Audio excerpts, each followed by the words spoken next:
When Kristina Arriaga's children were young, they would portray her in drawings as a fighter with swords and shields.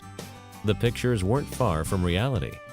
She is indeed a fighter, a soldier in many respects, that goes to work each day defending our religious freedom. If the Becket Fund for Religious Liberty did not exist, we would have many of our freedoms taken away by now.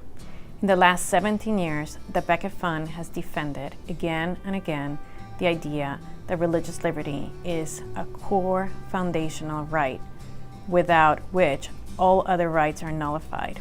Kristina's Catholic faith and her motivation to pursue a career defending religious freedom came from the example of her exiled Cuban-American parents. She also found great hope in the example of John Paul II, with whom she greatly identified as a Catholic leader.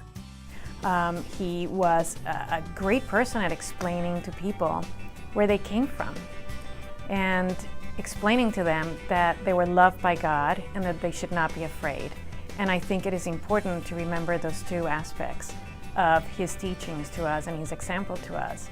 Live fully in your life with the talents you have and with great joy, and be not afraid to seek the truth and to seek the transcendent. It is important for Kristina to raise her children with knowledge of and an appreciation for the freedoms they enjoy as Americans.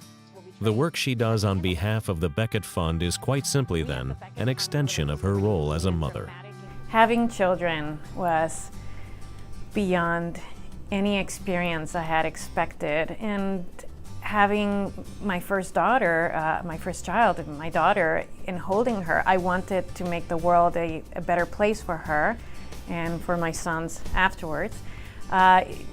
We want our children to inherit the same or better freedoms and the same experience, and to be able to live in a place where their beliefs are not only respected but protected. Liberty. Kristina Arriaga is the executive director of the Becket Fund and joins us now live to tell us more. Thanks so much for your time today.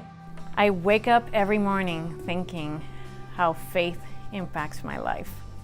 And every night before I go to bed, I wonder how I did that day, bearing witness to the idea that faith should have peppered every single word I said, every single act, and every single gesture.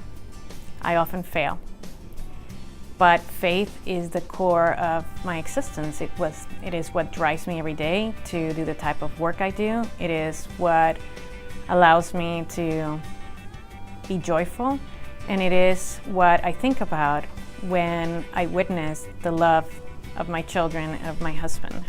We didn't create ourselves. God created us, and He should be the center of our lives at every turn and at every moment.